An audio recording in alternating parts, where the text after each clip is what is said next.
Hey tout le monde, intro. Where is she answering? And who am I? That's not a secret I'll never tell. You know you love me. XOXO. Gossip. Salut à tous, j'espère que vous allez bien. En tout cas, moi ça va super. Alors aujourd'hui, on se retrouve pour une toute nouvelle vidéo. Du coup, on se retrouve pour un My Popular Opinion partie 2. Parce que c'est une vidéo qui m'a été demandée à faire du coup, et je suis contente. Si vous n'avez pas vu la partie 1, n'hésitez pas à aller la regarder, franchement. Les ennemis, mais bon, c'est pas grave. Du coup, on se retrouve pour un My Unpopular Opinion. Parce que ça fait longtemps que je vois ce concept sur YouTube. Franchement, la vidéo est super cool et dites-moi vos Unpopular Opinions à vous. En tout cas, c'est parti. Du coup, dans la vidéo, je vais exprimer 10 Unpopular Opinions. Bref, en mode 5 par rapport à la nourriture, parce que j'adore manger, genre, like, c'est super bon la nourriture. Et 5 par rapport à des faits de manière générale, genre je sais pas, être en couple c'est pas une priorité par exemple. Et puis voilà quoi. En premier, je m'excuse pour ceux qui aiment ça, mais perso je déteste la choucroute. Genre vraiment j'y arrive pas, j'ai testé et tout plusieurs fois hein. Une fois quand j'avais 12 ans, puis ensuite quand j'avais genre 15, etc. Je n'y arrive pas. Parce que déjà que j'aime pas le chou de base en tant que légume. Enfin, j'avoue que j'aime bien le chou rouge, mais le chou blanc, j'ai beaucoup de mal. Enfin bref. Mais l'acidité avec la saucisse et tout, vraiment, j'arrive pas. Et je trouve ça un peu trop surcoté. Genre, par exemple, enfin, je comprends que ça soit un plat emblématique et tout. Surtout d'Alsace. Enfin, c'est le plat typique, je le comprends. Mais genre, ma mère et tout, enfin, quand je vois que... de la manière dont elle en parle en mode c'est incroyable, c'est super bon, c'est délicieux. Mais ma grand-mère qui adore ça, moi j'avoue que j'ai beaucoup de mal à être d'accord avec elle parce que bah en vrai c'est du chou, c'est une saucisse. Enfin, j'arrive pas à comprendre la hype autour de ce plat. Ensuite en deux, je pense que beaucoup vont être d'accord avec moi. D'ailleurs dites-moi en commentaire. Mais les endives, alors c'est pas bon, c'est hyper amer. Ça a un goût spécial. Les endives au jambon c'est pas bon du tout. Je m'en souviens, genre ma grand-mère elle m'a lancé quand j'étais petite et je mangeais que le jambon, je laissais les endives parce que bah, c'est pas bon quoi. D'ailleurs dites-moi en commentaire si vous aimez ou pas les endives, ça m'intéresse grave, genre qui aime les endives. Ensuite les olives noires, faut qu'on en parle s'il vous plaît. Je trouve que par rapport aux olives vertes, les olives noires sont beaucoup trop acides. Genre je sais pas, j'aime pas trop les olives noires, j'adore les olives vertes, genre les olives c'est incroyable. Mais les olives noires, compliqué un peu, genre pas ouf, je trouve. Ensuite, peut-être que je vais me faire beaucoup d'amis en me disant ça, mais je trouve que tout ce qui est genre, tout ce qui a une pâte sablée, type bah, les tartes, type les biscuits comme les granolas, comme les princes, comme les BN. Enfin, c'est pas vraiment des pâtes sablées, mais des biscuits secs. Je trouve ça beaucoup trop surcoté et pas ouf. Genre, je sais qu'il y a beaucoup de gens pour qui les granolas, les princes, les BN, c'est leur gâteau préféré parce que c'est des gâteaux de leur enfance, c'est ce qu'ils aiment et tout. Mais perso, je trouve ça hyper surcoté parce qu'au final, c'est pas si ouf que ça. Enfin, perso, je préfère largement des gâteaux à la crème, genre au fourré. Même si je sais que les princes, les BN surtout, princes et BN, ils sont fourrés genre chocolat et fraises. Mais je trouve que c'est trop sec en fait. Et donc j'arrive pas à me dire oh mais c'est incroyable, genre c'est un banger, alors qu'en vrai perso je trouve pas ça ouf du tout. Et je trouve que les cookies aussi, je suis désolée mais c'est beaucoup trop surcoté. Genre en fait j'aime bien les cookies, genre ça passe, c'est cool et tout, mais c'est pas aussi ouf qu'on le montre, je trouve. Même les cookies Kinder Bueno, Speculoos, enfin bref les cookies de manière générale, genre c'est surcoté quoi, je trouve. Ça vraiment faut que j'en parle parce que ma mère plusieurs fois elle a acheté et puis j'ai goûté plusieurs fois, mais la marque de donuts anglaise je crois ou américaine, Crispy Donuts, bref, je la trouve Beaucoup trop surcoté. parce que genre c'est pas bon. Genre j'aime pas, en fait je trouve ça beaucoup trop sucré. J'adore le sucre, j'adore tout ce qui est gâteau et tout, mais là je trouve que c'est vraiment dans l'excès, genre c'est trop sucré, c'est pas si ouf que ça. Le seul donut que j'ai aimé de cette marque là c'est celui à la pistache. Les autres j'aime pas du tout et je comprends pas la hype autour de cette marque. Vraiment, j'ai essayé, j'ai testé, je me suis dit, ah, peut-être que... Non, je comprends pas du tout, j'avoue. Dites-moi en commentaire si vous les aimez ou pas, les donuts de chez eux. Mais moi, perso, j'y arrive pas, genre c'est pas ouf, quoi. Ça fait déjà 5. Bah, du coup, je pense que je ferai une partie 3. Dites-moi en commentaire si vous voulez que je fasse une partie 3. Bah, si ça vous maintenant, on va passer à des faits beaucoup plus généraux. En premier, il faut que je parle de ça. Je trouve qu'on a trop normalisé le fait d'être en retard. En fait, genre, personnellement, je supporte pas être en retard. Genre, ça me stresse trop. Je sais pas comment expliquer, mais je suis un peu, beaucoup perfectionniste et j'aime contrôler les choses à l'avance. Que les choses soient carrées, etc. Donc quand je sais que j'ai un rendez-vous et qu'au final je suis en retard pour X ou Y raison parce qu'il y a toujours des soucis avec la ligne RERB ou parce qu'il y a eu un contretemps, ça m'angoisse, c'est horrible. Et je trouve que le fait d'être en retard, ça a trop été normalisé comme quelque chose de pas grave, alors qu'en soi être en retard, bah, ça donne pas une bonne image, quoi, pas une bonne impression, enfin. Ensuite, ça faut que j'en parle et c'est un sujet assez important.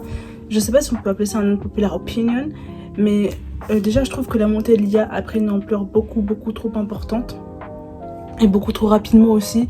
Genre, en fait, quand je voyais parler de l'IA, etc., je pensais pas que ça viendrait aussi vite. Faut que j'en parle de Skibidi Tentafruit. Que pour te venger! Vraiment, tu fais méga peur, espèce de sorcière! Et à quel point c'est apprécié par les plus jeunes et par de nombreuses personnes. Vraiment, j'arrive pas à comprendre. Genre, en fait, je comprends que ça puisse être cool, c'est cool à regarder, c'est fun, etc. Mais quand on sait l'impact que l'IA a sur la planète, sur l'environnement, même sur nous, de manière générale, en tant qu'être humain... Et que des gens continuent à regarder ce type de contenu et continuent à l'apprécier, à le liker, moi, j'avoue que j'ai beaucoup de mal avec ça. Par exemple, Skibidi Tentafruit, j'aime regarder un épisode et tout, mais l'impact et l'ampleur et l'importance que ça a pris, alors que, enfin, on parle d'IA, quoi. Et moi, j'avoue que j'ai beaucoup de mal avec ça. Dites-moi en commentaire si vous êtes pour ou contre l'IA. Enfin, je pense que c'est beaucoup plus compliqué que ça, parce qu'on peut pas dire oui, je suis pour ou oui, je suis contre. Parce que forcément, malheureusement, il y a des avantages d'utiliser l'IA comme des inconvénients. Mais dites-moi, vous, en commentaire, ce que vous pensez de l'intelligence artificielle et de Skibidi Tentafruit, et si vous regardez ou si vous regardez pas. Et puis voilà, parce que franchement ça m'intéresse et c'est un sujet hyper important, surtout qu'il est au cœur de la société d'aujourd'hui, quoi. Ensuite, je voulais parler d'un fait qui moi me semble et que je trouve important, c'est le fait d'être en retard dans sa vie. Pas en retard à un rendez-vous ou quoi, mais en fait de pas aller à la même vitesse que quelqu'un, par exemple, parce que je trouve qu'il y a trop de gens qui se mettent la pression par rapport à ça, et même moi aussi je le fais. Et il y a trop de gens qui disent non mais j'ai pas avancé, je suis en retard, je suis foutue et tout, je vais jamais y arriver, c'est la merde. Non, c'est ok, on a tous un rythme de vie différent, on a tous vécu des choses différentes, on a tous une façon de fonctionner différente. Donc c'est normal de pas être à la même avancée que quelqu'un d'autre par rapport au parcours, par rapport au mode de vie, par rapport à notre vie en général, à ce qu'on a vécu, à ce qu'on a traversé. Et donc faut pas se mettre, je sais que c'est beaucoup plus facile à dire qu'à faire, mais faut pas se mettre autant la pression par rapport à son parcours et quand on voit celui de quelqu'un d'autre. Moi je le fais par exemple avec ma chaîne YouTube, etc. Et même de manière générale j'ai tendance à me comparer et c'est absolument pas bon parce que bah j'ai pas eu le même parcours que la personne que je regarde, on n'a pas eu peut-être les mêmes avantages, peut-être les mêmes facilités. Peut-être qu'à certains moments, elle a eu plus de facilité ou moi j'ai beaucoup plus galéré. Et c'est ok. Et il faut juste accepter les choses comme elles sont et prendre son temps et pas se stresser parce que justement on se sent en retard. J'aime beaucoup la phrase qui était dans la fable du lièvre et de la tortue. Rien ne sert de courir, il faut partir à point. Et je trouve que cette phrase, bien que banale, elle est vraiment hyper importante et riche parce que c'est vrai que quand on regarde bien, on n'a pas tous le même parcours, pas tous les mêmes chemins de vie, pas tous les mêmes difficultés, on est tous et toutes différents. Donc même s'il y a quelqu'un d'autre qui est devant nous par rapport à une situation professionnelle, par rapport à une activité personnelle, par rapport à un projet pro, que nous on est derrière et qu'on se sent un peu, on se sent angoissé, stressé, parce qu'on n'est pas là où on aimerait être, mais c'est pas grave. Je sais pas si on peut appeler ça un unpopular opinion, mais je pense quand même que c'en est un. Moi, je trouve qu'être beaucoup plus carriériste que vouloir être dans l'amour, etc. Enfin, privilégier sa carrière professionnelle à l'amour, c'est ok, c'est tout à fait honorable et on ne devrait pas avoir des reproches par rapport à ça, de qui que ce soit, de son ou sa partenaire, ou la personne avec qui on partage un chemin de sa vie, de ses parents, de ses proches, de ses amis. Parce que je vois qu'il y a beaucoup de gens dans les commentaires TikTok ou même sous des commentaires ou dans des interviews, il y a beaucoup de personnes, pas mal de personnes qui ont privilégié leur carrière et certains ont qualifié ça d'égoïste, de ça se fait pas, de t'as pas honte. De tu devrais être avec la personne que t'aimes, de ta carrière tu peux la faire après. Alors que en vrai je trouve pas ça juste, parce que moi je me dis que quand tu as une opportunité professionnelle, peu importe l'opportunité que c'est, si c'est ce que tu cherchais depuis longtemps, mais fonce, parce que avant de te mettre en couple en fait, ou d'être avec quelqu'un ou peu importe, t'étais une personne à part entière. Pour moi, quand on a une relation et que c'est vraiment sérieux et sincère et authentique, la personne pourra attendre parce qu'elle comprend que c'est important pour toi et qu'elle n'est pas là pour te freiner, mais justement pour t'élever, pour mettre en couple. C'est pas se freiner, en dire j'ai pas envie que tu partes, je te retiens. C'est je comprends que tu partes, ça me fait mal, mais je te soutiens à 100% et je serai là à ton retour. Quand on aime vraiment une personne, il faut la laisser partir.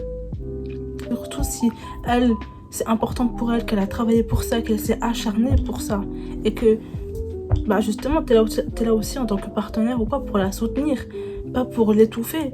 Et dernier point, même si moi aussi j'ai encore beaucoup de mal avec ça, il faut laisser partir les gens qu'on aime. Je parle pas forcément de carrière, je parle du fait que si jamais on est en relation ou peu importe, on a une amitié avec quelqu'un et qu'on a aimé cette personne énormément, qu'on apportait beaucoup d'importance à la personne, à l'amitié, à la relation de base, mais qu'aujourd'hui ça marche plus, que ça fonctionne pas, qu'il y a un truc qui va plus, qu'il y a une distance et qu'on aura essayé, tout essayé, et qu'au final ça ne marche pas, ou que même la personne en face ne fait pas d'efforts et qu'on sent que nous ça nous pompe toute notre énergie et qu'on n'est pas heureux là-dedans, même si on aime cette personne de plus que tout, peu importe la relation, il faut la laisser partir. Je suis un peu deg parce que du coup là j'ai fini ma vidéo. Donc je pense que je ferai une partie 3. Dites-moi en commentaire si vous voulez une partie 3 ou dites-moi quelle vidéo vous voudrez que je fasse. Dites-moi surtout en commentaire vos unpopular opinions à vous. Non, juste... Ok, j'avoue, c'était pas prévu.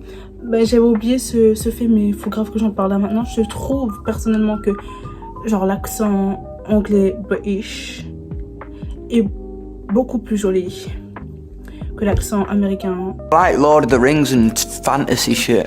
Lord of the Rings, Game of Thrones, Harry Potter, shit. Alright. Who's stupid enough to fuck Sid? Cassie? She's still in hospital. Ça n'a rien à No, voir. she's not. Mais je trouve que l'accent de Londres, genre d'Angleterre, enfin UK, est beaucoup plus joli, beaucoup plus esthétique que l'accent américain. My accent is not really good, but I love UK accent. Bon, en fait, j'avoue, je suis gênée là. Mais bref, moi je trouve que l'accent d'Angleterre est tellement plus beau que l'accent américain. Bref, du coup la vidéo est terminée. J'espère qu'elle vous aura plu. N'hésitez pas à liker, à commenter, à partager la vidéo. À vous abonner aussi, s'il vous plaît. Ça me ferait super plaisir. Dites-moi en commentaire vos unpopular opinions à vous. Si vous voulez que je fasse une partie 3 ou non. Et ce que vous avez pensé de la vidéo. Et moi je vous dis à bientôt pour une nouvelle vidéo. Bisous.